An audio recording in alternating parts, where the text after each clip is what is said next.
কেউ হীনমন্যতায় ভুগবেন না, কেউ দুর্বল হবেন না, ভয় পাবেন না। ইসলাম এবার ক্ষমতায় যাবে।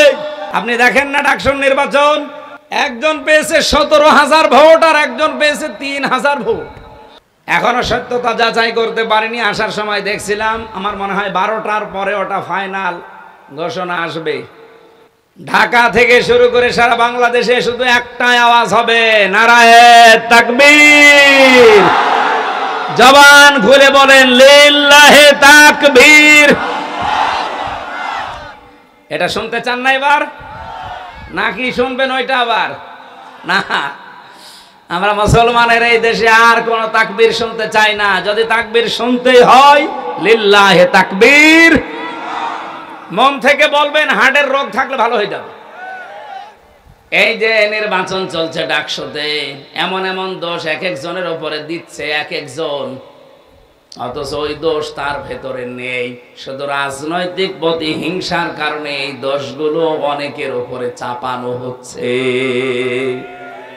সব চাইতে বেশি করছে এখন এই লোক, নাম নিলাম না, কোন লোক? সেই লোক। আশা করছি সে বুঝবে, সে যেন থামে। আপনি সাদিক কায়েমের উপরে, ফরহাদের উপরে এমন এমন দোষ চাপিয়ে দিচ্ছেন, ওই বিষয়ে কি তারা কিছু জানেই না? বিশ্বাস করেন আল্লাহর কসম, যে দোষ তাদের উপরে চাপিয়ে জাতির সামনে তাদেরকে কালার করতে চাচ্ছেন, বদনাম করতে চাচ্ছেন, ওই দোষ তো তারা করে নাই। ওই দোষ আপনাকে দিয়ে আল্লাহ দুনিয়ায় করাবে, এরপরে আপনার মরণ হবে। আপনি লাঞ্ছনা, গঞ্জনা, অপমানের শিকার হবেন দুনিয়ায়। আপনি দেখবেন কি হয় আপনার। পৃথিবীতে এটা চির সত্য, ধ্রুব সত্য কথা। দুনিয়ায় যে ধরনের অপরাধ করে না, তার উপরে যদি ওই অপরাধ কেউ চাপিয়ে দেয়, মহান আল্লাহ তাকে দিয়ে ওই অপরাধ আগে করায়। ছাত্র পিটাচ্ছে শিক্ষককে, এখনো পর্যন্ত এরকম বেয়াদব বাংলাদেশে আছে না নেই? আজকে একজন এরকম বেয়াদবি করছিল দেখলাম। শিক্ষকের সামনে যদি টেবিলে চাপড় দিয়ে চোখ গরম করে তুই তোকারি করতে পারে, ও জীবনে কি করবে? এই গণেশের বাচ্চা গণেশ আজকে যা করেছে একজন শিক্ষকের সামনে, এটা কোনো ছাত্রের আচরণ হতে পারে না। এর আচরণ যদি এই হয়, ওর সামনে কি করবে, ওর চোখ মুখ দেখে জাতি বুঝে ফেলেছে। আশা করব আপনারা একটা মাজলুম দল, যারা সর্বোচ্চ দায়িত্বে আছেন, এরকম বেয়াদব গুলোকে ঘাড়ে ধাক্কা দিয়ে বের করে দিন। দরুদ আর সালাম পাঠ করে আমরা চলে যাচ্ছি সূরা আরাফ। এই এদিকে তাকান ভাই, আমরা তেলাওয়াত করেছি সূরা আরাফ থেকে। আয়াত নাম্বার হচ্ছে 45, 46। দুইটা মাত্র আয়াত পড়েছি কোরআনের। এখানে 206টা আয়াত আছে। দেখেন আপনি এই দুইটা আয়াতে যত তথ্য বের হবে, তাহলে 206টা আয়াতে কত কথা থাকতে পারে। কোন আয়াত থেকে তাফসীর করতে হলে, বলতে হলে আমরা জানি কয়েকটা নিয়ম মানা লাগে। তার প্রথম নিয়ম হচ্ছে শুদ্ধ তেলাওয়াত, যেটা আমরা আগে করে ফেলেছি। 2 নম্বরে মাতৃভাষায় অর্থ এখন করা হবে। 3 নম্বরে ঐতিহাসিক প্রেক্ষাপট, এরপরে নামকরণ, এরপরে ব্যাখ্যা, এরপরে মূল শিক্ষা। তেলাওয়াত যেহেতু হয়েছে, এবার তাকান, আল্লাহ ডাক দিয়েছেন আদমের সন্তানদেরকে। আমরা আদমের সন্তান কিনা? বলেন বলেন। ইয়া বানি আদামা ইম্মা ইয়াতিয়ান্নাকুম রুসুলুম মিনকুম ইয়াকুসসুনা আলাইকুম আয়াতি। আল্লাহ পাক বলেন, হে বনি আদম সন্তান, ইম্মা ইয়াতিয়ান্নাকুম রুসুলুম মিনকুম, তোমাদের কাছে, তোমাদের মধ্য থেকে রাসূল পাঠিয়েছিলাম। ইয়াকুসসুনা আলাইকুম আয়াতি, আমার আয়াতগুলো তারা তেলাওয়াত করে করে তোমাদেরকে শুনিয়েছে, বর্ণনা করে। এখান থেকে কয়েকটা শিক্ষা আমরা আগে নেই, তারপরে বাকিটা। 3 নম্বরে পেয়েছিলাম, কোন আয়াত থেকে যদি আপনি কথা বলেন, ওই সূরার নামকরণ কিভাবে হয়েছে, ওই কোন সূরা থেকে, এইটা আগে জনগণকে জানাবেন। আমরা যেহেতু সূরা আরাফ থেকে আলোচনা করছি, আরাফ শব্দের শাব্দিক অর্থ হচ্ছে জান্নাতি আর জাহান্নামী মানুষের ঝগড়ার স্থান। 2 নাম্বার ব্যাখ্যা, আরাফ মানে জাহান্নাম আর জান্নাতের মাঝখানে একটা প্রাচীর, একটা দেওয়াল। নবীজি বলেন এখানে আল্লাহ কিছু মানুষকে বসিয়ে রাখবে, অবাইনাহুমা হিজাব ওয়া আলাল আরাফি রিজালুন ইয়ারিফুনা কুল্লাম বিসিমাহুম ইলা আখিরি আয়াত। রব্বুল আলামিন বলেন তাদের মাঝখানে একটা হিজাব বা পর্দা দেওয়া থাকবে, যেটা প্রাচীর বা দেওয়াল বলা হয়। কিছু মানুষকে আল্লাহ ওখানে বসাবে, ওদেরকে আল্লাহ জান্নাতেও দেবে না, জাহান্নামেও দেবে না। হাদিসের শেষ পর্যন্ত আমি পড়ে দেখেছি, কোথায় দেবে এ কথা আর নেই। এখন আমার প্রশ্ন, সাহাবী এই প্রশ্নই করেছিলেন, হে নবী এদেরকে আল্লাহ জান্নাতে দেবে না কোন কারণে? নবীজি ব্যাখ্যা করতে গিয়ে বলেছিলেন, সাহাবী এদের জীবনে সব ভালো ছিল, কিন্তু মা বাবার সাথে সম্পর্ক ভালো ছিল না। ঝিনাইদহ বাসী এটা পড়লে আমার কেমন যেন ভয় লাগে। বাংলাদেশে আমরা বহু সন্তান এমন আছি, সব আমাদের ভালো, কিন্তু মা বাবার সাথে সম্পর্ক আমরা ভালো করতে পারছি না। কথা বলে না কেন? এই জায়গায় যারা সব চাইতে বড় বাধা, আমার মা বাবার সাথে আমার সম্পর্কটা খারাপ করার পেছনে, আমি তো কয়েকটা মানুষকে খুঁজে পেয়েছি, দেখেন তো আপনার সাথে মেলে কিনা। 1 নাম্বারে আমার শাশুড়ি, 2 নাম্বারে আমার বউ। তাই বলে আমারটা না, ওইটা বলে আমি মায়ের খাবো?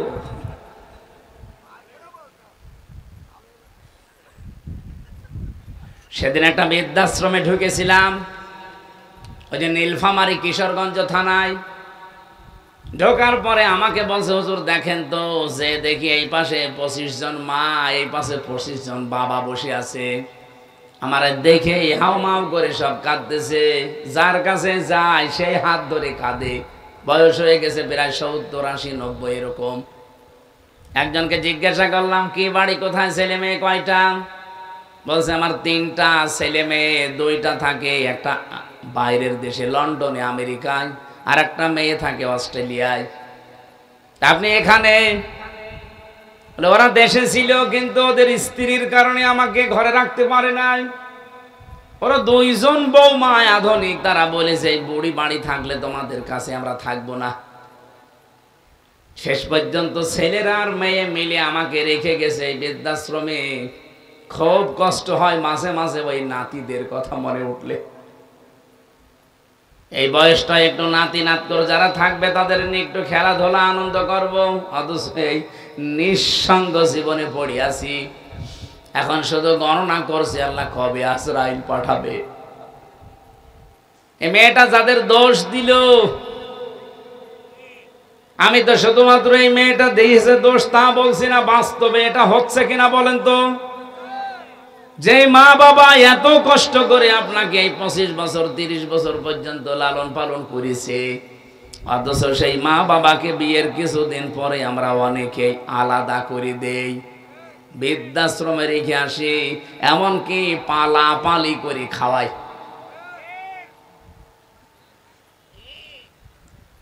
একজন মায়ের পেটে 22টা সন্তান, এতগুলো সন্তান তার পেট থেকে বের হয়, এতটুকু পেটে 22টা সন্তানের জায়গা হয়েছিল, অথচ এই মা এই 22টা সন্তানের বাড়িতে এখন 3 দিন 7 দিন করে পালা পালা করে খায়। আরে ভাই, আপনার তো আরো খুশি হয়ে তাকে নিজের কাছে রাখার জন্য প্রতিযোগিতা করা দরকার, লটারি করা দরকার। প্রত্যেকেই যদি এই লটারি করতো, আমার মনে হয় মা কারো ভাগে না, সারা জীবন একজনের ভাগেই চলে যেত। আমরা পারছি না। আপনি জান্নাতে যেতে পারবেন না, এই জায়গায় দাঁড়িয়ে থাকবেন। আপনার নামাজ ছিল, রোজা ছিল, পর্দা ছিল, ভালো ব্যবহার ছিল, কিন্তু মা বাবার সম্পর্ক আপনি ঠিক রাখেন নাই। আল্লাহ তুমি আমাদেরকে এই সমাজে এরকম অবস্থা থেকে বাঁচাও, বলেন আমিন। নবীজি বলেন 1 নম্বরে আল্লাহ যদি কারো ঘরে কন্যা সন্তান দিতে পারে আল্লাহ খুশি হয়। কিন্তু আমরা যারা দুনিয়াতে আছি, সে যেই হোক, প্রাথমিকভাবে কন্যা পেলেই মানুষ নারাজ। এই যে মেয়ে হলেই মানুষ নারাজ হয়ে যায়, এই স্বভাব কোনো মুসলমানের না, কোনো ইমানদারের না।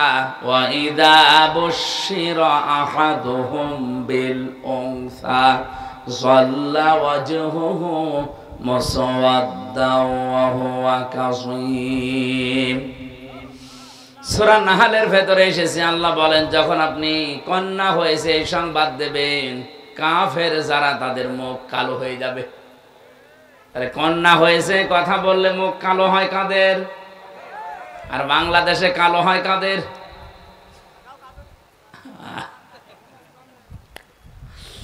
আপনি টের পাচ্ছেন আল্লাহ আপনার উপরে খুশি হয়েছেন, এই জন্য এটা দিলেন। নবীজি বলেন আল্লাহ পাক যদি কাউকে একটা কন্যা দেয়, সে যেন বিশ্বাস করে আল্লাহ তার জন্য একটা জান্নাত বরাদ্দ করে রেখেছেন। কিন্তু কি বললাম? কিন্তু কি, 4টা শর্ত পূরণ করা লাগবে এই মেয়েটার পেছনে। 1 নম্বরে, মেয়েটা যখন দুনিয়াতে আপনার ঘরে আসবে আপনি খুশি হবেন। 2 নম্বরে, তার পেছনে খরচ করবেন। 3 নম্বরে, তাকে দ্বীনের শিক্ষা দেবেন। 4 নম্বরে, সৎ পাত্র দেখে পাত্রস্থ করবেন। আল্লাহ পাক শুধু জান্নাত না, ইলা ইয়াউমিল কিয়ামা, কিয়ামত পর্যন্ত তার রহমত আপনার সাথে রাখবে। সিস্টেম রান্না পাল্টিয়ে ফেলেছি। মেয়ে হলে খুশি, প্রথমটাই নেই, বেজার হয়ে যায়। আমি কোরআনে মেয়ে লোকের আলোচনা যত জায়গায় পড়েছি দেখেছি, আল্লাহ ছেলে এবং মেয়ের কথা বলতে গেলে আগে মেয়ের নাম দিয়েছেন। ইয়াখলুকু মা ইয়াশাউ ইয়াহাবু লিমান ইয়াশাউ ইনাসা ওয়া ইয়াহাবু লিমান ইয়াশাউ যুকুর ইলা আখিরি আয়াত। সূরা শুরা এসেছে, তিনি সৃষ্টি করেন, যাকে ইচ্ছা কন্যা দেন, যাকে ইচ্ছা পুত্র দেন। আপনি চিন্তা করে দেখেন, আল্লাহ আয়াত শুরু করার প্রথমেই মেয়ে লোকের নাম নিলেন। আল্লাহ যাকে ইচ্ছা মেয়ে দেন, যাকে ইচ্ছা ছেলে দেন। কেন আল্লাহ আগে যাকে ইচ্ছা ছেলে দেন মেয়ে দেন বলতে পারতেন না? মুফাসসির বলেন আল্লাহ মেয়ের নাম আগে নিয়েছে এই জন্যে আল্লাহ পাক নিজেই মেয়েদের পক্ষে। বলেন সুবহানাল্লাহ। বিশ্বনবী জানিয়েছেন, এই পৃথিবী আমার কাছে কিছুই ভালো লাগে না, 3টা জিনিস আমার কাছে প্রিয়, ভালো লাগে, পছন্দ হয়। 1 নম্বরে নামাজ, 2 নম্বরে সুগন্ধি, 3 নম্বরে মেয়ে মানুষ। এখানে মেয়ে লোক বলতে গিয়ে নবী ইমরাতি একালি টান দিয়েছেন। মেয়েদের ভেতরে আমার কাছে ভালো লাগে, পছন্দ হয়, মায়া লাগে আমার নিজের স্ত্রী। আমাদের কাছে অনেকের নামাজ ভালো লাগে, অনেকের কাছে সুগন্ধি ভালো লাগে, অনেকের কাছে স্ত্রীও ভালো লাগে, নিজেরটা ছাড়া অন্যেরটা। নাউজুবিল্লাহ। মানে যে পরকীয়া প্রেম হচ্ছে কি এমনি হয়? নিজেরটা ছাড়া অন্যেরটা যখন বেশি ভালো লাগে তখনই তো মানুষ লাইন করে। কথা বলে না কেন? এলাকায় আছে কিনা জানি না, যদি থাকে এই মুহূর্তে আপনি তওবা করা লাগবে। যারা এরকম লাইনে আছেন এই মুহূর্তে এটা বাদ দেওয়া লাগবে, নয়তো আস্তে আস্তে আপনার চেহারার যে এর ভেতরে যে নূর আল্লাহ দিয়েছে, যারা পরকীয়া প্রেমে লিপ্ত থাকে তাদের চেহারার নূর নষ্ট হয়ে যায়। 2 নম্বরে তাদের রিস্কের বরকত আল্লাহ কমিয়ে দেয়। 3 নম্বরে এই লোকটা যখন মারা যাবে ঈমান পাবে না, বেঈমান হয়ে মরবে। এত বড় ভয়ঙ্কর কথাগুলো শোনার পরে কারা এই পাপ ছেড়ে দিতে রাজি আছেন? হাত তোলেন তো। 2 হাত তুলেছো তুমি, দাড়িওয়ালা মানুষ, লজ্জা থাকা দরকার। কার সাথে লাইন আছে জিজ্ঞেস করেন তো। আমার মনে হয় ভাবির সাথে লাইন আছে। না না, আমি হাসির জন্য বলি না। আপনি 1 হাত তুলতে পারতেন, তাও হালকা। ও 2 হাত তুলেছে এইভাবে।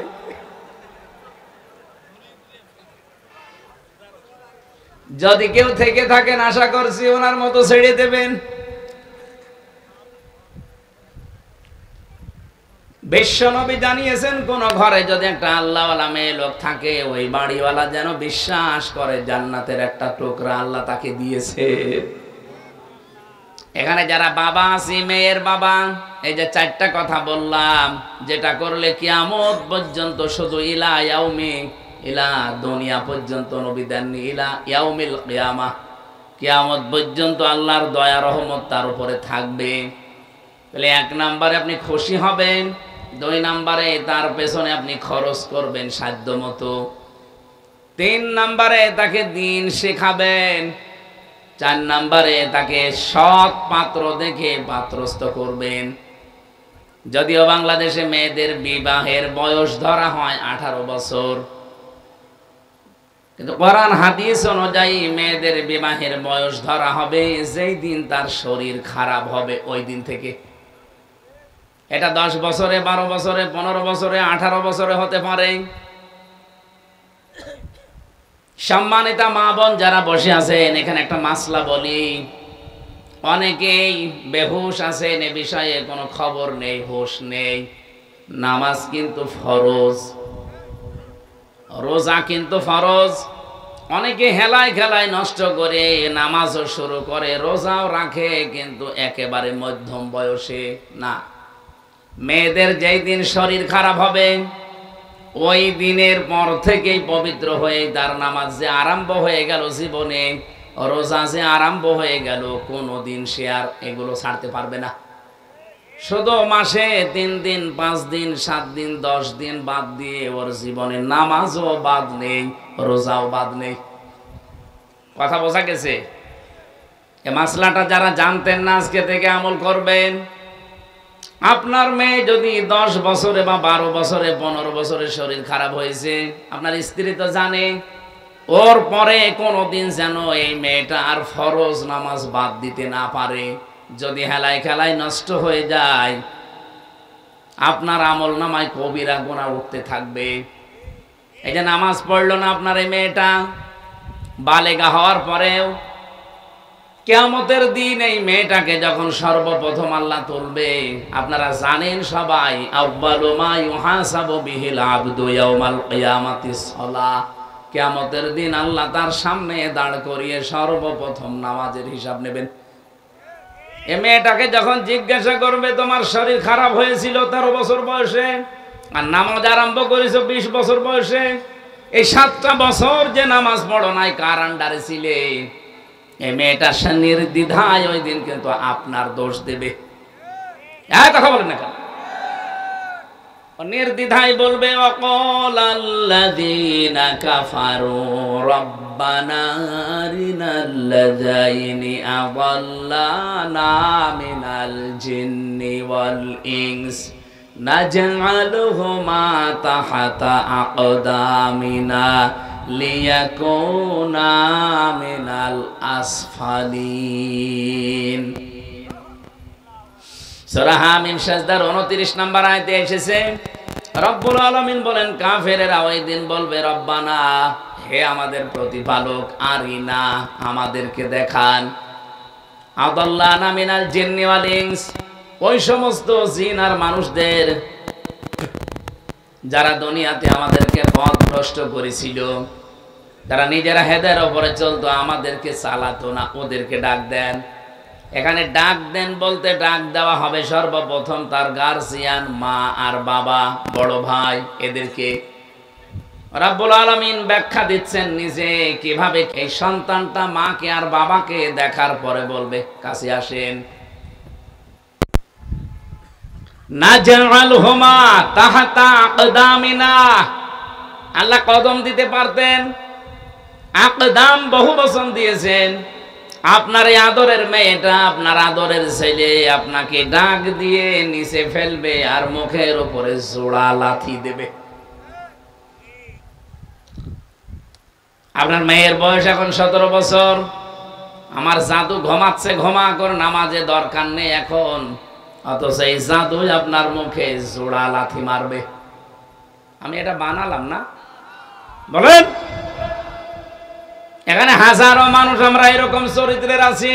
বহু মানুষ আমি জানি ছেলেকে মেয়েকে মহব্বতে ভালোবাসায় ফজরের নামাজে ডাকতে চায় না, এমনকি এমন বউ আছে ডাক দিলে আবার রাগ করে। হ্যাঁ, অতটুকু মানুষের আবার নামাজ কিও ঘুমাচ্ছে ঘুমাক, সকালে প্রাইভেট আছে, তো প্রাইভেটে আগে হয়ে গেল। মুয়াজ্জিন সাহেব যে কিছুক্ষণ আগে ডাক দিয়ে গেল আসসালাতু খায়রুম মিনান নাওম, এই ঘুমের চাইতে নামাজ উত্তম। মুয়াজ্জিন কি বলেছে আসসালাতু খায়রুম মিনাল প্রাইভেট? বলেছে? আপনি কোন কারণে ঘুমাচ্ছেন? আশা করছি যাদের মেয়ে আপনি খোঁজ নেবেন, যদি আপনি দেখেন আপনার স্ত্রীর কাছ থেকে খোঁজ খবর নিয়ে যে আপনার মেয়ে অন্তত এখন 15 বছর 14 বছর থেকে তার শরীর খারাপ আরম্ভ হয়েছে, কোনো ছাড় নেই, নামাজ তাকে পড়তেই হবে, নয়তো ওই মেয়ের কারণে কিয়ামতের দিন শেষে আবার জাহান্নামে শুধু যাবেন না, লিয়াকুনা মিনাল আসফালিন, বলবে আল্লাহ একে তো জোড়া লাথি মুখে দেব, আমি যেখানে যাই ওকে সেখানে নিয়ে যাব।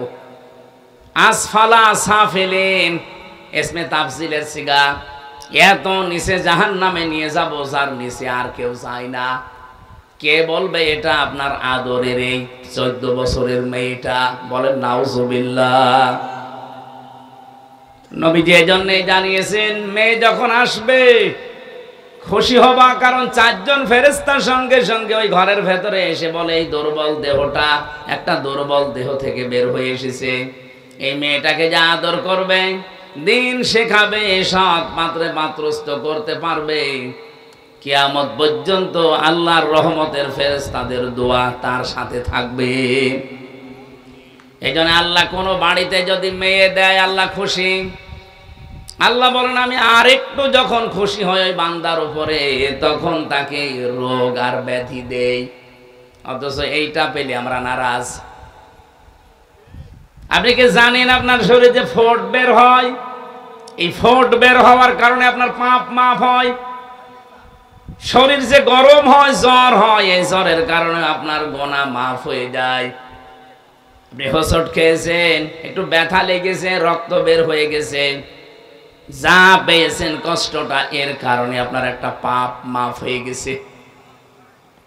এই জন্য মুমিনের কাছে যদি রোগ আর ব্যাধি আসে, আল্লাহ বলেন আমি তার উপর আর একটু বেশি খুশি, এই জন্য তাকে মাফ করার এই চিন্তা। কিন্তু আমরা নারাজ হই অনেকেই। 3 নম্বরে আল্লাহ বলেন আমি যদি আর একটু বেশি খুশি হই এই বান্দার উপরে, তখন তার বাড়িতে আমি মেহমান পাঠাই।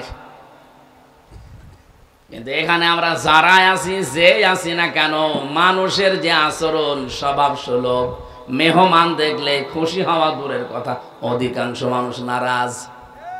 আল্লাহ বলেন আমি মেহমান পাঠালে একটু বেশি খুশি হই, আর আমরা নারাজ হয়ে যাই। 4 নম্বরে যখন বান্দার উপরে একেবারে খুব বেশি খুশি হয়ে যায়, ফাইনাল, তখন আমি সেই এলাকায় বৃষ্টি নাজিল করি। সিস্টেম অপর পৃষ্ঠায় দেখুন, নবীজি বলেন, এটা মুসলিম শরীফের হাদিস, আল্লাহ পাক সবচাইতে বেশি রাগান্বিত হয় দুনিয়ায় 4টা কাজে, কিন্তু বান্দা বান্দি দুনিয়ায় এই 4 কাজ করতে পেরে খুশি। 1 নম্বরে মানুষ খুশি হয় যৌতুক পেয়ে, আর আল্লাহ নারাজ হয় এইটা দেখলে। এসে নাই দায় যৌতুক নেই। পাশের জেলা আমার কুষ্টিয়া, সংস্কার যখন আরম্ভ হয়েছে, এই 2 মহিলা এতদিন আমাদের মাথার উপরে ছিল, যৌতুক নামে মানবতার সাথে এই মহা কৌতুক আজও বন্ধ করতে পারে নাই। এখন যিনি আছেন তিনিও পারছে না। আশা করছি আগামীতে ইসলাম আসলে এই যৌতুক ঝাঁটা পিটাই করে বিদায় করা হবে। এখানে মনে হয় যৌতুক খাওয়া কেউ নেই। অনেক সন্তান খেতে চায় না, বাধ্য হয় তার বাবা আর মায়ের কারণে। এ বাবা বানা এটা ডাইনি। আমার তো যতটুকু কোরআন হাদিস পড়ে আমি পেয়েছি, কেউ যদি যৌতুকের টাকা খাওয়ার ইচ্ছা করেন, এই ইচ্ছাকে দাবিয়ে রাখার জন্যে আপনি নিজের পায়খানা নিজে খেয়ে ফেলবেন। কি নাউজুবিল্লাহ বলুন কেন? আপনি যদি এইটা শুনে নাউজুবিল্লাহ বলেন, পায়খানা খেলে একটা গোনা হয় মাত্র। আর যৌতুকের টাকা নিলে ডবল গোনা হয়। 1 নম্বরে কবিরা গোনা, 2 নম্বরে জুলুমের গোনা। যারা এই কাজ করছেন আপনারা বন্ধ করেন। বিশেষ করে এই যে বরযাত্রী যাওয়া মেয়ের বাড়িতে, এর মতো ছোট লোকই কাজ কারবার দুনিয়ায় আর হয় না। কোন কারণে বরযাত্রী যান? এটা এসেছে হিন্দুদের সংস্কৃতি থেকে, অথচ ইসলাম থেকে যেটা এসেছে এখানে অধিকাংশ মুসলমান এই কাজ করে না। সেটার নাম অলিমা। কি মুসলমানেরা বিয়ে করবে কি বরযাত্রী না অলিমা? এখানে কারা অলিমা করেছেন হাত তোলেন তো। এই আন্দাজে হাত তোল, অলিমা বসো।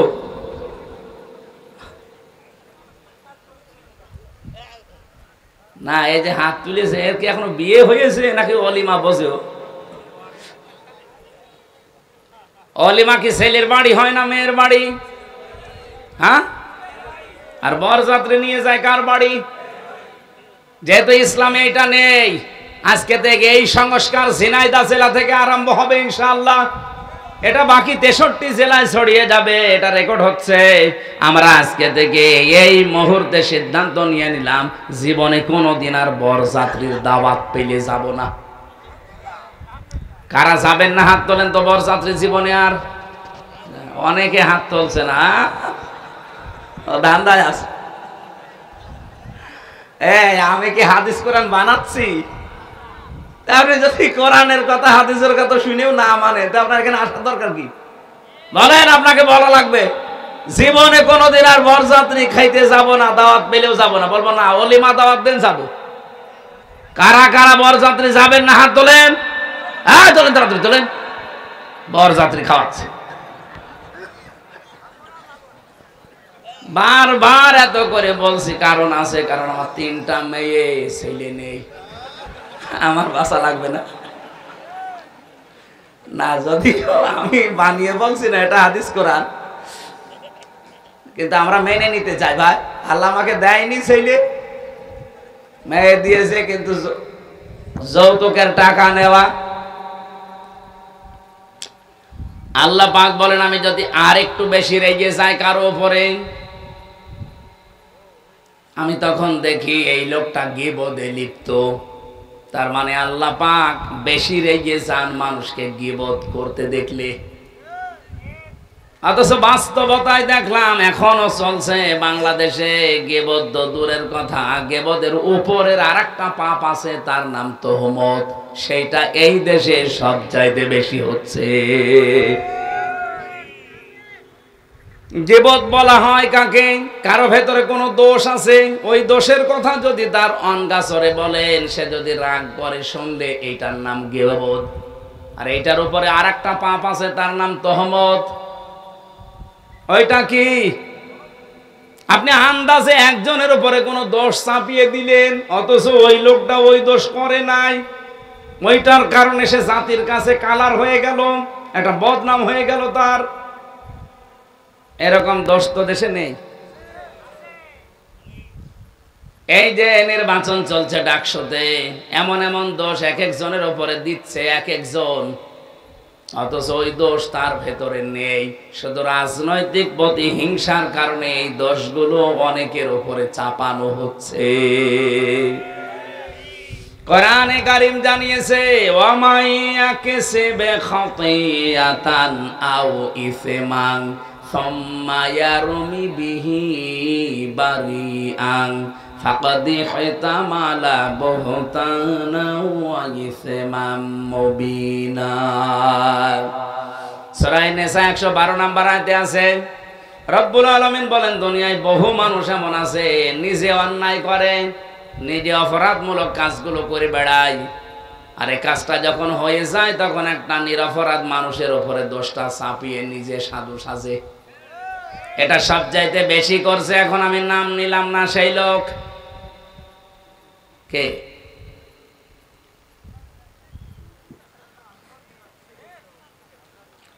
সবচাইতে বেশি করছে এখন এই লোক, নাম নিলাম না, কোন লোক? সেই লোক। আশা করছি সে বুঝবে, সে যেন থামে। আপনি সাদিক কায়েমের উপরে, ফরহাদের উপরে এমন এমন দোষ চাপিয়ে দিচ্ছেন, ওই বিষয়ে কি তারা কিছু জানেই না? বিশ্বাস করেন আল্লাহর কসম যে দোষ তাদের উপরে চাপিয়ে জাতির সামনে তাদেরকে কালার করতে চাচ্ছেন, বদনাম করতে চাচ্ছেন, ওই দোষ তো তারা করে নাই। ওই দোষ আপনাকে দিয়ে আল্লাহ দুনিয়ায় করাবে, এরপরে আপনার মরণ হবে। আপনি লাঞ্ছনা গঞ্জনা অপমানের শিকার হবেন দুনিয়ায়, আপনি দেখবেন কি হয় আপনার। পৃথিবীতে এটা চির সত্য, ধ্রুব সত্য কথা। দুনিয়ায় যে ধরনের অপরাধ করে না, তার উপরে যদি ওই অপরাধ কেউ চাপিয়ে দেয়, মহান আল্লাহ তাকে দিয়ে ওই অপরাধ আগে করায়। হাসিনা এই দেশে 15.5 বছরে বহু আলেমের উপরে এমন মিথ্যা তহমত চাপিয়ে দিয়েছিল যে বিষয়ে আলেমরা জানতই না। কথা বলে না কেন? আরে ভাই, আমি নিজে তো ভিকটিম। আমার উপরে দেশ চাপিয়ে দিয়েছিল যেটা, ও বিষয়ে আমি জানতামই না। আমার জঙ্গি মামলা দিয়েছিল, আমি নাকি আনসারুল্লাহ বাংলা টিমের সারা বাংলাদেশের প্রধান, অথচ ছাতাছে কি আমি আজ পর্যন্ত জানি না। অথচ আল্লাহ এমন একটা বাতাস ঘুরিয়ে দিয়েছে, সারা পৃথিবীতে এখন সবচাইতে বড় জঙ্গিদের তালিকায় হাসিনা। ওর মতো ফ্যাসিস্ট যারা, তাদেরকে আল্লাহ দুনিয়া থেকে ওইভাবে বিদায় দিচ্ছে। বাশার আল আসাদকে দিয়েছে, এই যে আজকেও দিয়েছে একজনকে, নেপালে না, বিক্ষোভ করতে গিয়ে ছেলেমেয়েরা জনতারা আগুন লাগিয়ে দিয়েছে, শেষ পর্যন্ত প্রধানমন্ত্রীর বউ পুড়িয়ে মরে গেছে। এটা তো আল্লাহ সিম্পল দেখাচ্ছে, এটা কিন্তু কোরআনের কথা। দুনিয়ায় যদি কেউ কোনো অপরাধ না করে, তার উপরে দোষ আপনি চাপিয়ে দেবেন, আপনাকে দিয়ে ওই দোষ আল্লাহ করাবে, নয়তো আপনার মরণ হবে না। অনেকে আবার এই জায়গায় একটা সুযোগ খোঁজে যে মরণ যদি না হয় তাহলে বেঁচে থাকতে তো পারবো। কত বড় শয়তান বলে! তাহলে আল্লাহ নারাজ হয় কখন? যখন দেখেন এই লোকটা গীবত করছে। আল্লাহ সবচাইতে রেগে যায়। এর উপরে আরেকটা আছে, 3 নাম্বারটা পেয়েছি আমি। আল্লাহ পাক বলেন, আমি আরো রেগে যাই যখন বান্দার উপরে দেখি এই লোকটা মিথ্যা কথা বলছে। এটা তো আর দেশে নেই। 63 বছরের জীবনে, অথচ আমাদের যিনি আদর্শ, আমি যে বললাম সাবধান, কার আদর্শ অনুসরণ করছেন প্রশ্নবোধক চিহ্ন এমনি দেয়নি। 63 বছরের জীবনে এই মানুষটা একটা মিথ্যা কথা বলেনি। সেই লোকটার জীবন চরিত্র নিয়ে আজকে আলোচনা হবে। অথচ আপনারা যারা আদর্শ মেনে আনন্দে লাফান, তার জীবনে পুরাটাই মিথ্যা দিয়ে ভরা। ঝিনাইদহবাসী এখানে শুধু এই হাজারো মানুষ শুনছে না, এটা রেকর্ড হয়ে তামাম দুনিয়া চলছে। এখন সারা পৃথিবীর মানুষকে জানাবো, যাদের আদর্শ অনুসরণ করেন, বিবেকের কাছে একটু প্রশ্ন করেন, ওই লোকটা আসলে চরিত্রবান কিনা। যদিও অনেকের রাগ হয় বলে ডাইরেক্ট বলা দরকার কি, আপনি গোপন রাখতে পারেন না। না, সত্য কোনোদিন গোপন থাকে না। বাংলাদেশে এখন চরিত্রবান সত্যই মানুষ যদি ছাত্র সংগঠনে আপনি খুঁজতে চান, ইসলামপন্থী ছাত্র সংস্থা ছাড়া আপনি খুঁজে পাবেন না। যারা ইসলাম দিয়ে রাজনীতি করে, আপনি দেখেন, সে যারাই হোক, যারা ইসলাম দিয়ে রাজনীতি করে, সে ইসলামী ছাত্র শিবির হোক, ইসলামী ঈশা ছাত্র আন্দোলন হোক, আর অন্যান্য যত দল আছে, যারা ইসলাম দিয়ে রাজনীতি করে, এই ছেলেদের চরিত্র এখনো পর্যন্ত ঠিক আছে। ইসলামের বাইরে যারা রাজনীতি করে, ওদের চরিত্র বলতে কি আছে আপনি দেখান। আমি জাহাঙ্গীরনগরে প্রথমে ছিলাম, চান্স পেয়েছিলাম প্রথমে ওখানে। আমি দেখেছি সকালবেলা কুলি করছে মদ দিয়ে, ছাত্র পিটাচ্ছে শিক্ষককে। এখনো পর্যন্ত এরকম বেয়াদব বাংলাদেশে আছে না নেই? আজকে একজন এরকম বেয়াদবি করছিল দেখলাম। শিক্ষকের সামনে যদি টেবিলে চাপড় দিয়ে চোখ গরম করে তুই তোকারি করতে পারে, ও জীবনে কি করবে? আমাদের ইমাম যিনি ইমাম আবু হানিফা রহমতুল্লাহ আলাইহি এমনিতে এত বড় হননি, তার জীবনী পড়তে গিয়ে দেখলাম তিনি প্রথম জীবনে গরিবের সন্তান ছিলেন। ছোট বয়সে তার মা দিয়েছে তাকে মাদ্রাসায় মক্তবের শিক্ষক তাকে পড়াচ্ছে আলিফ বা তা সা। উনি প্রতিদিন এই কায়দা আমপারা কোরআন যায় বলেন কাঁধে করে নিয়ে যায় মাদ্রাসায়, আবার আসে, কিন্তু পায়ে জুতা নেই। শিক্ষক একদিন ডাক দিয়ে বলছে জুতা, বলছে ওস্তাদ জুতা কেনার পয়সা টাকা আমার কাছে নেই। আমার মাও গরিব মানুষ। ওস্তাদ শেষ পর্যন্ত তার মাথার টুপিটা তাকে দিয়েছে, মাথায় টুপি লাগিয়ে দিয়েছে। পরের দিন আবার এসে তাকে খালি পায়, মাথা তো খালি ছিল, টুপি নাই, দিলাম তোরে আমি আর কি দেব। শেষে উস্তাদ একটা ছিঁড়া স্যান্ডেল ছিল, জুতা চামড়ার, বলছে এইটা নিয়ে যা, তোর যখন কিছু নেই এইটা পাই দিয়ে অন্তত আসবি।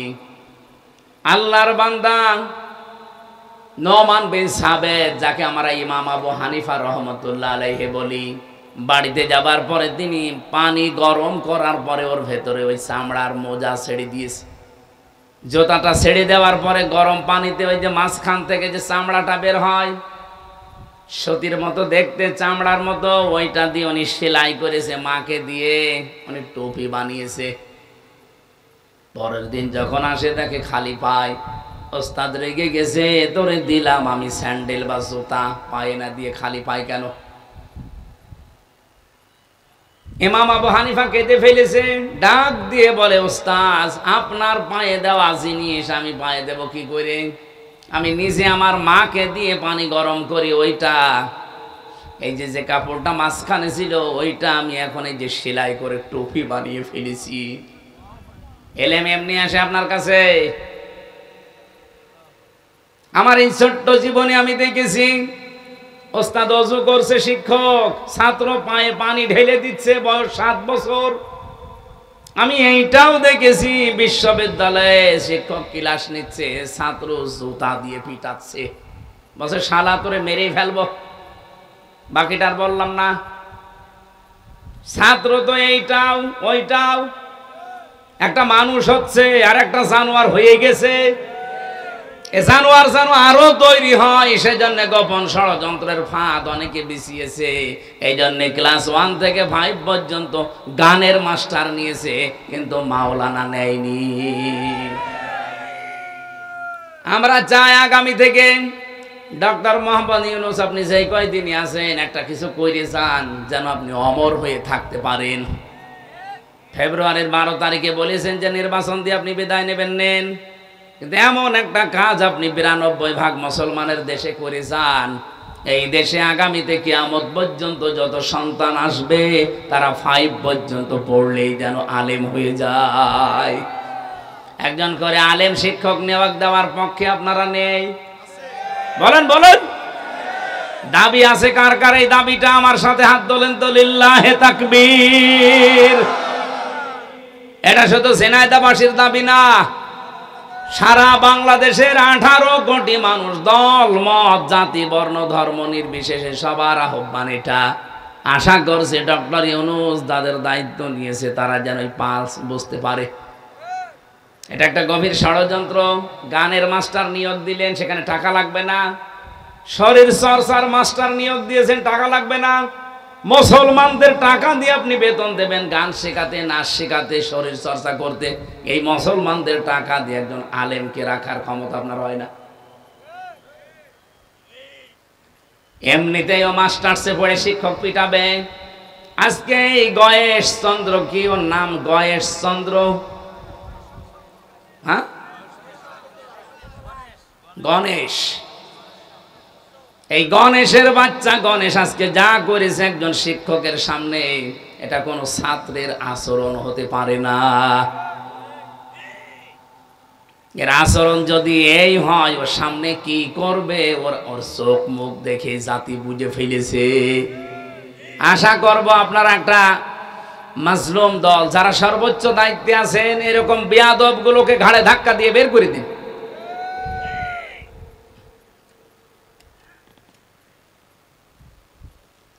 আমার ভাইরা, মিথ্যা কথা বলা বন্ধ করা দরকার।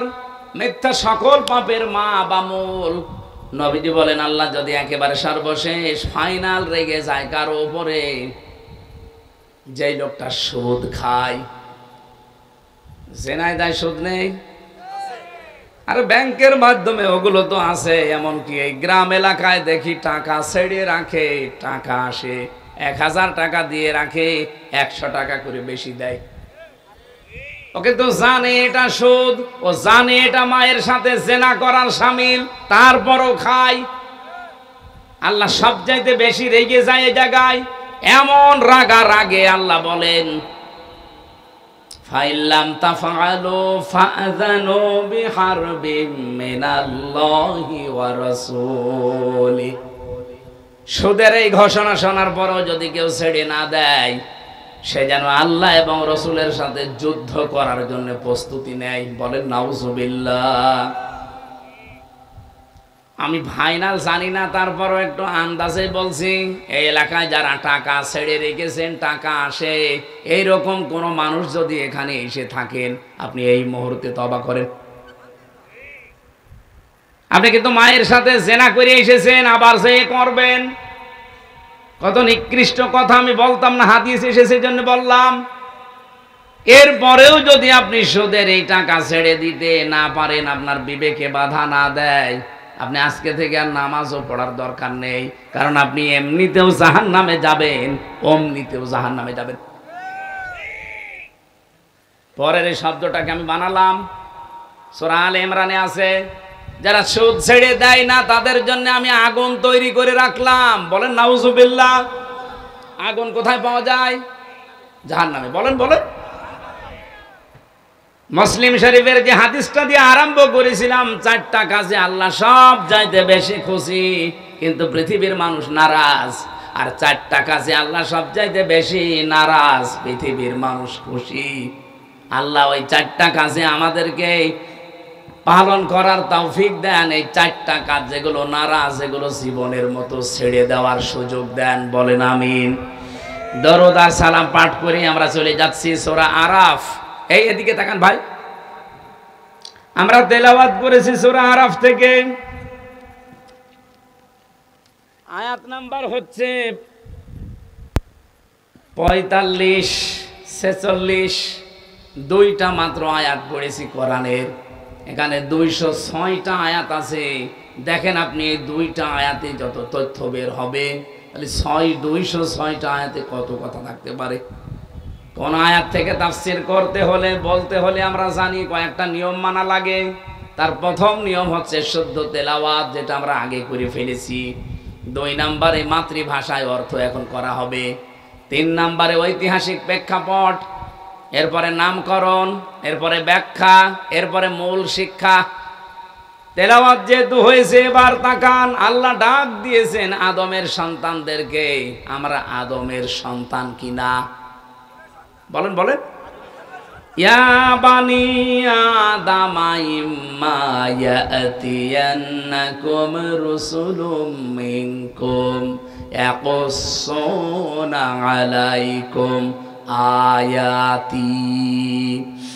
আল্লাহ পাক বলেন, হে বনি আদম সন্তান, ইম্মা ইয়াতিয়ান্নাকুম রুসুলুম মিনকুম, তোমাদের কাছে, তোমাদের মধ্য থেকে রাসূল পাঠিয়েছিলাম। ইয়াকুসসুনা আলাইকুম আয়াতি, আমার আয়াতগুলো তারা তেলাওয়াত করে করে তোমাদেরকে শুনিয়েছে, বর্ণনা করে। এখান থেকে কয়েকটা শিক্ষা আমরা আগে নেই, তারপরে বাকিটা। 3 নম্বরে পেয়েছিলাম, কোন আয়াত থেকে যদি আপনি কথা বলেন, ওই সূরার নামকরণ কিভাবে হয়েছে, ওই কোন সূরা থেকে, এইটা আগে জনগণকে জানাবেন। আমরা যেহেতু সূরা আরাফ থেকে আলোচনা করছি, আরাফ শব্দের শাব্দিক অর্থ হচ্ছে জান্নাতি আর জাহান্নামী মানুষের ঝগড়ার স্থান। 2 নম্বর ব্যাখ্যা, আরাফ মানে জাহান্নাম আর জান্নাতের মাঝখানে একটা প্রাচীর, একটা দেওয়াল। নবীজি বলেন, এখানে আল্লাহ কিছু মানুষকে বসিয়ে রাখবে। অবাইনাহুমা হিজাব ওয়া আলাল আরাফি রিজালু ইয়ারিফুনা কুল্লাম বিসীমাহুম ইলা আখিরি আয়াত। রব্বুল আলামিন বলেন তাদের মাঝখানে একটা হিসাব বা পর্দা দেওয়া থাকবে, যেটা প্রাচীর বা দেওয়াল বলা হয়। কিছু মানুষকে আল্লাহ ওখানে বসাবে, ওদেরকে আল্লাহ জান্নাতেও দেবে না, জাহান্নামেও দেবে না। হাদিসের শেষ পর্যন্ত আমি পড়ে দেখেছি, কোথায় দেবে এ কথা আর নেই।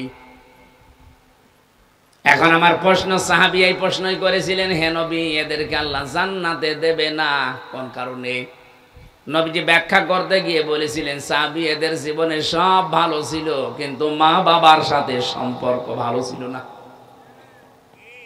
ঝিনাইদহ বাসী এটা পড়লে আমার কেমন যেন ভয় লাগে। বাংলাদেশে আমরা বহু সন্তান এমন আছি, সব আমাদের ভালো, কিন্তু মা বাবার সাথে সম্পর্ক আমরা ভালো করতে পারছি না। কথা বলে না কেন? এই জায়গায় যারা সব চাইতে বড় বাধা, আমার মা বাবার সাথে আমার সম্পর্কটা খারাপ করার পেছনে, আমি তো কয়েকটা মানুষকে খুঁজে পেয়েছি, দেখেন তো আপনার সাথে মেলে কিনা। 1 নম্বরে আমার শাশুড়ি, 2 নম্বরে আমার বউ। তাই বলে আমারটা না, ওইটা বলে আমি মায়ের খাবো?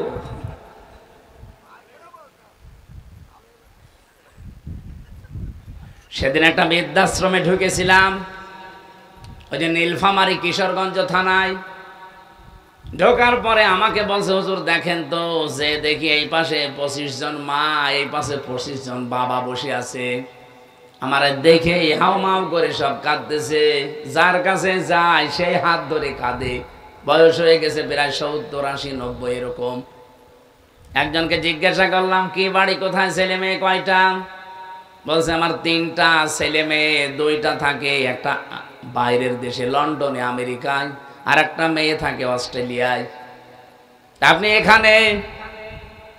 ওরা দেশে ছিল, কিন্তু ওদের স্ত্রীর কারণে আমাকে ঘরে রাখতে পারে নাই।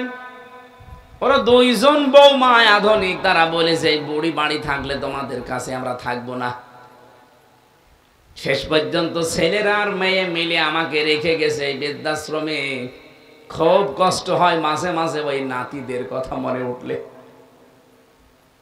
এই বয়সটা একটু নাতি নাতকর যারা থাকবে তাদের নিয়ে একটু খেলাধুলা আনন্দ করব, অথচ এই নিঃসঙ্গ জীবনে পড়ে আছি। এখন শুধু গণনা করছে আল্লাহ কবে আজরাইল পাঠাবে। এই মেয়েটা যাদের দোষ দিল, আমি তো শুধুমাত্র এই মেয়েটা দিয়েছে দোষ তা বলছি না, বাস্তবে এটা হচ্ছে কিনা বলেন তো? যে মা বাবা এত কষ্ট করে আপনাকে এই 25 বছর 30 বছর পর্যন্ত লালন পালন করেছে, অথচ সেই মা বাবাকে বিয়ের কিছুদিন পরে আমরা অনেকে আলাদা করে দেই, বৃদ্ধাশ্রমে রেখে আসি, এমনকি পালাপালি করে খাওয়াই।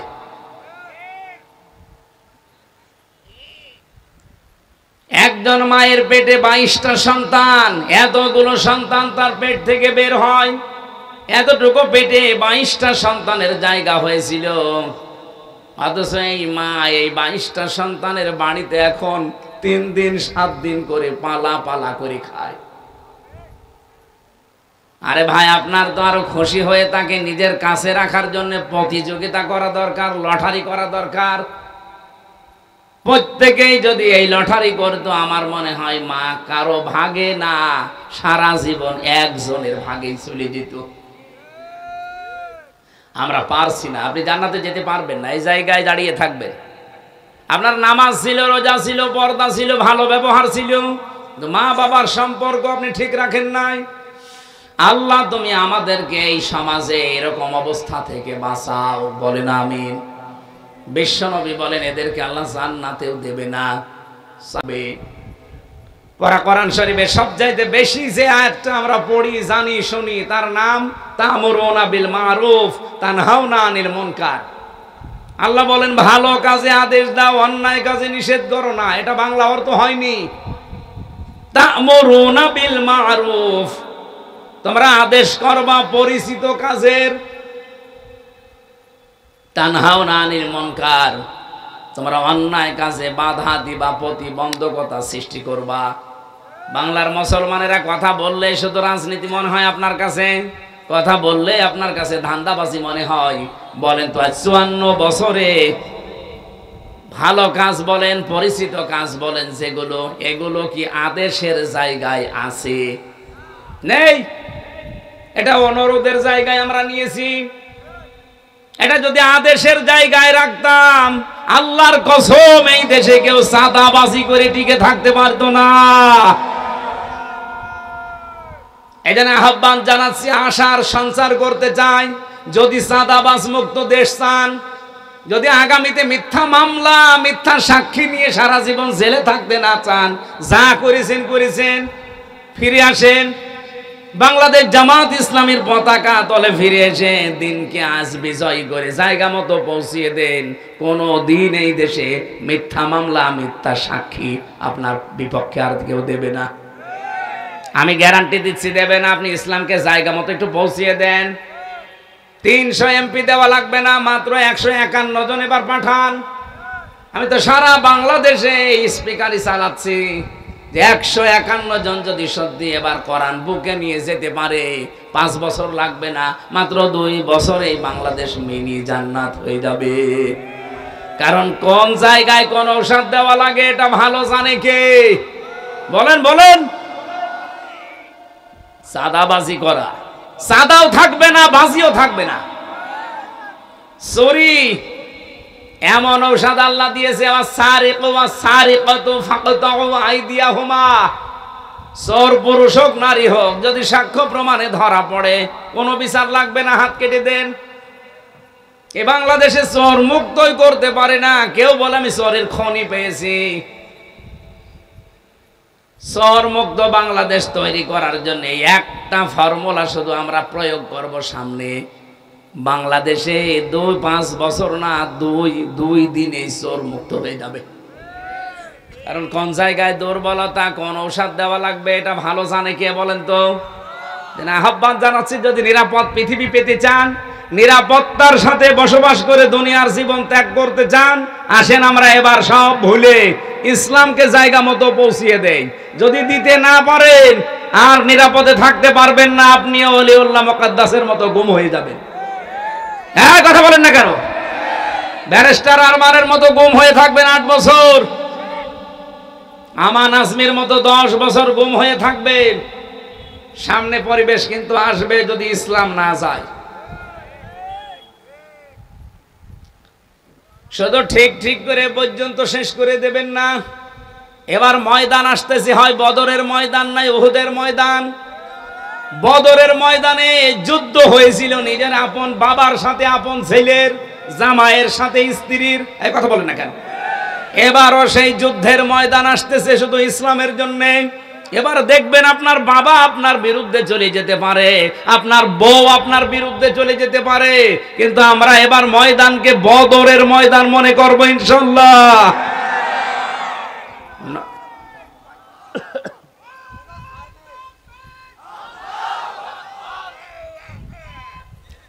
আলহামদুলিল্লাহ ভাই, আপনারা কথা ঠিক রাখবেন। এবার রেকর্ড হচ্ছে, সারা দেশে যাচ্ছে, তারাও কথা ঠিক রাখবে আমার বিশ্বাস। কারণ নবীজিও আশঙ্কা করেছিলেন যে বদরে এবার যে যুদ্ধটা নিজের আপন বাবার সাথে ছেলে এক দলে, বাবা আর এক দলে, বউ এক দলে, স্বামী আর এক দলে, এ তো আমার কেমন লাগছে, যাবে তো? সাহাবায়ে কেরাম ঠিক ওইভাবে গিয়েছিলেন, মাত্র 313 জন। আল্লাহ বিজয় দেয়নি? বলেন বলেন। হ্যাঁ, হয়তো কিছু মানুষকে আল্লাহ শাহাদত বরণ করিয়েছে। এবার যদি ওই কাজ করা লাগে, শাহাদত বরণ নিজে করব, 10টাকে জাহান্নামে সাথে করে নিয়ে যাব। এই জন্য আগামীতে যে ভোট যুদ্ধ আসতেছে, আমরা আগেই বলে ফেলেছি, এটা শুধু ভোট না, এটা ভোট যুদ্ধ। যুদ্ধের ময়দানে কেউ যেমন সূরা কিরাত পড়ে যায় না, জিনিসপত্র নিয়ে যায়, সাজসজ্জা সজ্জিত হয়ে যায়। আগামী থেকে এই ভোট যুদ্ধে যদি আমরা বিজয়ী হতে না পারি, এখন তো আর কি অবস্থায় আছেন, 100 গুণ খারাপ অবস্থা অপেক্ষা করছে। আমি আজকে ঝিনাইদহ শহরে বলছিলাম, অনেক আলেম পর্যন্ত এখনো পর্যন্ত অ্যাক্টিভ না। বলছে না, যদি ইসলাম না আসে তখন আমার ইমামতের কি হবে? আপনি ইমামতি নিয়ে আসেন। আর আপনার এইরকম আশঙ্কা তৈরি হয় কেন যে এবার ইসলাম আসবে না? একটা ছেলে যদি এলাকায় বলে বেড়ায় যে আমার বাবার সম্পদ আমি পাই কি না পাই, পাই কি না পাই, তাহলে মানুষ তারে পাগল বলবে না? যে তোর বাবার সম্পদ তুই পাবি না মানে এলাকার মানুষ পাবে? এই দেশ হচ্ছে মুসলমানদের, 92% মানুষ এখানে মুসলমান। কোরআনের আইন এবার জারি হবে না মানে হতেই হবে ইনশাআল্লাহ। কেউ হীনমন্যতায় ভুগবেন না, কেউ দুর্বল হবেন না, ভয় পাবেন না। ইসলাম এবার ক্ষমতায় যাবে। আপনি দেখেন না ডাকসুর নির্বাচন, একজন পেয়েছে 17,000 ভোট আর একজন পেয়েছে 3,000 ভোট। এখনো সত্যতা যাচাই করতে পারিনি, আসার সময় দেখছিলাম, আমার মনে হয় 12টার পরে ওটা ফাইনাল ঘোষণা আসবে। ঢাকা থেকে শুরু করে সারা বাংলাদেশে শুধু একটাই আওয়াজ হবে, নারায়ে তাকবীর। জবান খুলে বলেন লিল্লাহে তাকবীর। এটা শুনতে চান না এবার, নাকি শুনবেন ওইটা আবার? না, আমরা মুসলমানের এই দেশে আর কোন তাকবীর শুনতে চাই না। যদি তাকবীর শুনতেই হয় লিল্লাহে তাকবীর। মন থেকে বলবেন, হার্টের রোগ থাকলে ভালো হয়ে যাবে। রব্বুল আলামিন বলেন, নবীজি বলেন, এই মানুষগুলো শুধু ইসলাম কায়েমের জন্য চেষ্টা চালিয়েছে, এই জন্য আল্লাহ তাদেরকে জাহান্নামে দিচ্ছে না। এই আয়াতের দিকে তাকিয়ে রাসূলের কথা যেহেতু আমি 100% বিশ্বাস করি, এই হিসাবে বলছি, এই বাংলাদেশে যারা দিন কায়েমের চেষ্টায় আছেন, একামতে দিনের সাথে লেগে আছেন, আপনি বিশ্বাস করতে পারেন আপনি জাহান্নামে যাবেন না। হ্যাঁ, জান্নাতে যেতে পারবেন না যদি মা বাবার সাথে আচরণ খারাপ থাকে, সেটা আগে ঠিক করে নেন। যেহেতু নবীজি বলেননি যে কোথায় যাবে, যদি মনে করেন ওই জায়গায় আমাদের বসে থাকা লাগে এই আরাফ নামক প্রাচীরের ওপরে, তাহলে আমার মতো কপাল পোড়া আর কেউ। সুতরাং আমাদের এক্ষুনি পরিবর্তনের সময়। আল্লাহ বনি আদম সন্তানকে ডাক দিয়ে বলেন, ইম্মা ইয়াতিয়ান্নাকুম রাসূলুম মিনকুম ইয়াকুসুনা আলাইকুম আয়াতি। তোমাদের কাছে আমার রাসূল, এখানে আল্লাহ রাসূল এক বচন দিতে পারতেন, রাসূলুন বহু বচন দিয়েছেন। আমার প্রশ্ন হচ্ছে, এখন কি রাসূল আছে? তাহলে আল্লাহ রাসূলুন দিলেন কেন? আয়াতের তাফসীরে ফি জিলালিল কোরআন সাইয়্যিদ কুতুব লিখেছেন, কিয়ামত পর্যন্ত রাসূল থাকবে না, কিন্তু রাসূলের নায়েব থাকবে, উত্তরাধিকারী থাকবে, নায়েবে রাসূল থাকবে, আলেম ওলামা আসবে। আল উলামা ওয়ারাসাতুল আম্বিয়া, এরাও নবীর উত্তরাধিকারী, নায়েবে রাসূল। ইয়াকুসুনা আলাইকুম আয়াতি, তারা বর্ণনা করবে আমার আয়াতসমূহ। আজ বাংলাদেশে আলেম যারা সত্যিকারের, তারা কিন্তু কোরআন থেকে আল্লাহর আয়াতগুলো, ইতিহাসগুলো বর্ণনা করে আমাদের সতর্ক করে, কিন্তু আমরা উল্টা বুঝি। রব্বুল আলামিন বলেন, আলেমদের মুখে, নায়েবে রাসূলদের মুখে এই কথাগুলো শোনার পর, ফামানিত্তাকা ওয়া আসলাহা, যে ব্যক্তি আল্লাহকে ভয় করার নীতি অবলম্বন করবে আর নিজেকে সংশোধন করে নেবে, ফালা খাউফুন আলাইহিম, কোনো ভয় নেই তাদের জন্য, ওয়ালা হুম ইয়াহজানুন, কোনো চিন্তাও নেই। বলেন সুবহানাল্লাহ। সুতরাং নবীর উম্মতের ভেতরে আমরা যারা শামিল হতে চাই, এই মুহূর্তে নিজেদেরকে আল্লাহর ভয় তৈরি করে থেমে যাওয়া লাগবে। আল্লাহর আয়াতগুলো শুনলে আপনি সঙ্গে সঙ্গে থমকে দাঁড়াবেন, থেমে যাবেন। ওয়াসলাহা, নিজেকে পরিবর্তন করার নিয়তে সংশোধন হয়ে যাবেন। নবীজির হাদিস পড়েছিলাম, কুল্লু উম্মতি ইয়াদখুলুনাল জান্নাহ, আমার প্রতিটি উম্মত জান্নাতে যাবে, ইল্লা মান আবা, শুধু আবা বাদ দিয়ে। সাহাবী প্রশ্ন করলেন, মান হিয়া আবা, আবা কি? নবীজি বললেন, মান আতাআনি দাখালাল জান্নাহ, যে ব্যক্তি আমার অনুসরণ করে চলবে পূর্ণাঙ্গ জীবনে, এই লোকটা আমার সাথে জান্নাতি। অমান আসানি ফাকাদ আবা, আর যারা আমার কথা শোনার পর আমার অবাধ্য হয়ে যাবে, পরিবারে আমার অবাধ্য, সমাজে আমার অবাধ্য, রাষ্ট্রে আমার অবাধ্য, রাজনীতিতে অবাধ্য, সব জায়গায় যখন অবাধ্যতা পাওয়া যাবে, ফাকাদ আবা, ওই লোকটাই অস্বীকারী, ওই লোকটাই জাহান্নামী। বলেন নাউজুবিল্লাহ। এত নাম ধরে ধরে, এত সতর্ক করার পরেও যদি কোনো মানুষের বিবেকে ধাক্কা না লাগে, আমার তো মনে হয় এখন আর কোরআন শরীফ বুখারী শরীফ মুসলিম শরীফ দিয়ে হবে না, এ জাতির জন্য এখন বুখারী শরীফ লাগবে। আশা করছে আপনাদের বিবেক খুলবে, আপনি এখন থেকেই নিজেকে সংশোধন করার জন্য এই মুহূর্তে সিদ্ধান্ত নেন। দুনিয়া কিন্তু পুরাটা ধোঁকা, একেবারে বাস্তব বলছি, পুরা জীবনের পুরাটা আমার আল্লাহ কোরআনে তুলে ধরেছেন। ইয়ালামু আন্নামাল হায়াতুদ দুনিয়া লাইবু ওয়া লাহবু ওয়া তাফাখুরুম বাইনাকুম ওয়া তাকাসুরুম ফিল আমওয়ালি ওয়াল আওলাদ। হে দুনিয়ার মানুষেরা, ভালো করে জেনে রাখো, পৃথিবীর জমিন পুরাটাই ধোঁকা। স্ত্রী আপনাকে ভালোবাসে, কে বলেছে? আল্লাহ বলছেন না, এটা ধোঁকা। আপনি আজ পরীক্ষা করার জন্য একটু মরার ভান করে থাকেন। আপনি যদি মরার ভান করে মনে করেন মরে গেছে, শ্বাস নিঃশ্বাস একটু কম নেবেন। আপনার স্ত্রীকে যদি এলাকার মানুষেরা বোঝায় যে ছাতা মরে গেছে, মরে তো গেছে, এখন বাইরে না দিয়ে তুমি যে খাটে আসো খাটের নিচে গর্ত করে মাটি দেওয়া হবে। আল্লাহর কসম, বাংলাদেশে কোনো বউ রাজি হবে? এই তো আমি এটা সবচাইতে বেশি বুঝেছি এবং বিশ্বাস করি জেলখানায় যাবার পর। আমি জানি যে এগুলো পুরাটা ধোঁকা, কারণ এই নির্জন জীবনে একা একা 3টা বছর যখন রাতের বেলা থাকতাম, ভাবতাম যে আল্লাহর এই আয়াত কত সত্য।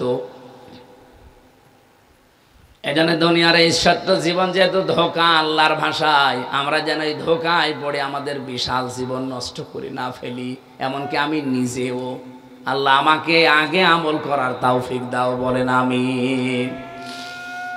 কোন সন্তানাদির পেছনে পড়ে, কোন স্ত্রী, কোন মা বাবার পেছনেও পড়ে আপনি এমন কোন কাজ করতে যাবেন না যেটার দ্বারা আপনার আখিরাত নষ্ট হয়ে যায়।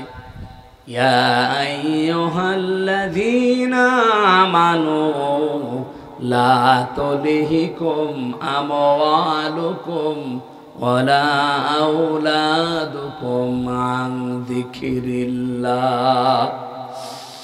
এই ইমানদার বলে যারা দাবি করো তাদেরকে বলছি, সন্তানাদি আর সম্পদাদি এগুলো যদি তোমাদেরকে আল্লাহর বিধান থেকে, তার জিকির থেকে, স্মরণ থেকে দূরে সরিয়ে দেয়, আমাইয়া ফাল তালিকা ফাউলাইকা হুমুল খাসিরুন, যারা এরূপ করবে আল্লাহ বলেন এরাই ক্ষতিগ্রস্ত। বলেন নাউজুবিল্লাহ। উলাইকা যেহেতু আল্লাহ দিয়েছেন, আমরা যেন এর ভেতরে কেউ পড়ে না যাই। এই মুহূর্তে আমাদের জীবনকে আমরা আল্লাহর ভয় দিয়ে সাজাবো, সংশোধন করে পরিবর্তন হওয়ার নিয়ত করে। ওয়াল্লাযীনা কাযযাবু বিআয়াতিনা, যারা আল্লাহর এই কথাগুলো শোনার পরে মিথ্যা মনে করে, ওয়াস্তাকবারু আনহা, অহংকার করে মুখ ফিরিয়ে চলে যায়, উলাইকা আসহাবুন নার, এরা হচ্ছে জাহান্নামের অধিবাসী। হুম ফিহা খালিদুন, চিরকাল তারা সেখানে থাকবে। এরপরে আল্লাহ ঘোষণা দিয়েছেন, উলাইকা ফামান আযলামু মিম্মান ইফতারা আলাল্লাহি কাযিবান আও কাযযাবা বিআয়াতি। পৃথিবীতে বড় জালেম ওইটা, যে লোকটা আল্লাহর উপরে এমন দোষ চাপিয়ে দেয়, মিম্মান ইফতারা আলাল্লাহি কাযিবান আও কাযযাবা বিআয়াতি, আল্লাহ সম্পর্কে এমন কথা ধারণা করে, বলে বা মিথ্যা প্রতিপন্ন করে তার আয়াতকে। উলাইকা ইয়ানালুহুম নাসিবুহুম মিনাল কিতাব, নির্ধারিত বিধান থেকে তার কাছে কিন্তু তার ভাগ্যে যা লেখা আছে পৌঁছিয়ে যাবে।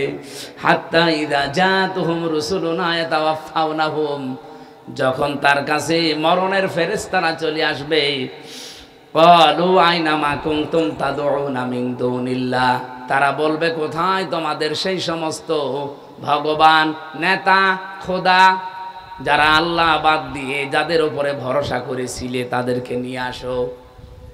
কিয়ামতের কঠিন ময়দানে ওই মানুষগুলো এবার ডাক দেবে, ক্বালু দাল্লু আন্না ওয়া শাহিদু আলা আনফুসিহিম আন্নাহুম কানু কাফিরিন। এই কথা কি বানানো? বিশ্বাস করেন 100% সত্য কথা। রব্বুল আলামিন বলেন, ক্বালু, সবাই মিলে বলবে, দাল্লু আন্না, আমাদের থেকে আজ তারা উধাও হয়ে গেছে। যারা আদর্শ মেনে চলতাম তাকে আর সামনে পাচ্ছি না, যাকে আমি সব কিছুর উপরে রাখতাম সে আমার সামনে আজ নেই। শাহিদু আলা আনফুসিহিম, আমি সাক্ষী দিচ্ছি, স্বীকার করছি আমি জুলুম করেছি আমার উপরে। আন্নাহুম কানু কাফিরিন, আমি কাফের ছিলাম। এই মুহূর্তে এই কথা বলে কোনো লাভ হবে না।